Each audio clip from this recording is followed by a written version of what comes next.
आठवण झाली। नमस्कार मंडळी, कसे आहात? तुमचं स्वागत आहे माझ्या नवीन ब्लॉग मध्ये। आजचा ब्लॉग म्हणजे काटेकोर साफ करायच्या आणि भाजी ओढायच्या मुलाची चांगली झाली आहे। आज भाजी ओढायची मग उद्या आई इकडे घेऊन जा, रत्नागिरीमध्ये घेऊन जा, त्याचीच तयारी चालू आहे। उद्याच्या काटेकोर घेऊन जायला मुलाची भाजी मस्त झाली आहे।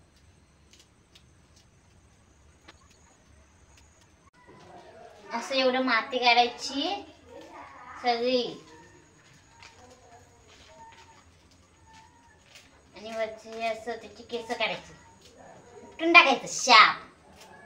असं उपटून झालं की मग आई विकायला नेणार। मस्त पैकी असा चांगला गुळगुळीत गोटा करून टाकायचा, पुन्हा साफ करायचं। असं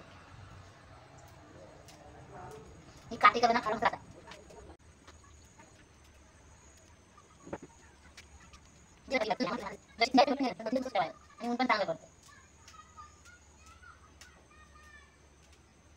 सकाळचं म्हणाला तर सकाळचं धुकं भरपूर पडतं आणि थंडी पण भारी लागते, छान लागते थंडी। त्या थंडीत गरम गरम चहा आणि लाया, हा काय भारी लागतं। हा एक कशाला उपयुक्त होतं?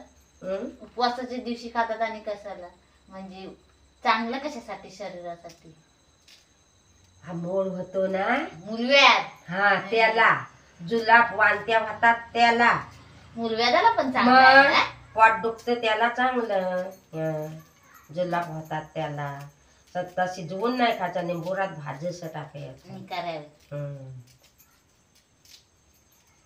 पाना कधी सकाळी सोपली एवढी काय मोठी माहिती, ती? मी कोणी नाही कोणाला नेणार? दिली हो, होती कोणतरी न्यासे पाना मग होते मामा साला होता आता म्हटलं ना पाना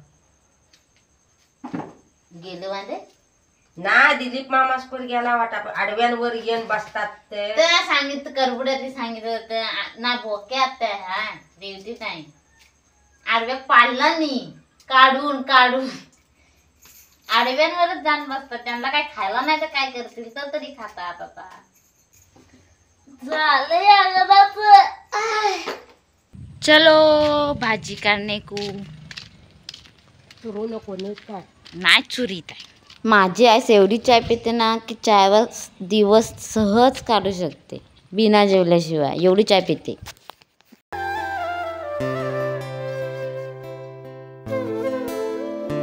भाजी उद्या चांगली निघते, जमिनीतून काढता येते। जास्त मुला नाही धरला कारण पोळी आहे ना, मुला पाहिजे असेल ना तर अजून वाढावी लागते नाही या? पोळीला पण चांगली चव असते।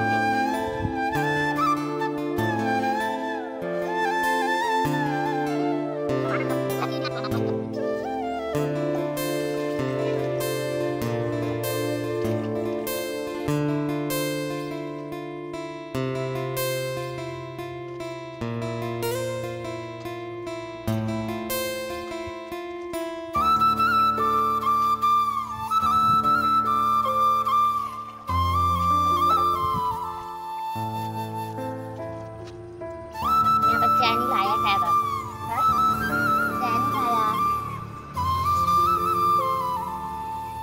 भैया उचल लग्नात उचल खाया नको। पाठ पाठ उचल आता तू बसते काय? नाही तर उचल तिथं, मी घाण काढून टाकतो। कागद घे टाक। आईस भाजी बांधते पण ते एकाच पाण्यातून नाही काढत, 2-3 वेळा काढते होय ना हे? आणि मग भाजी बांधते। एवढी सगळी स्वच्छ करून मग भाजी बांधते आणि मग विकायला घेऊन जाते। आजचा व्हिडिओ मी इथेच संपवते आणि माझा व्हिडिओ आवडला असेल, बघत असाल तर लाईक, कमेंट आणि सबस्क्राईब करा।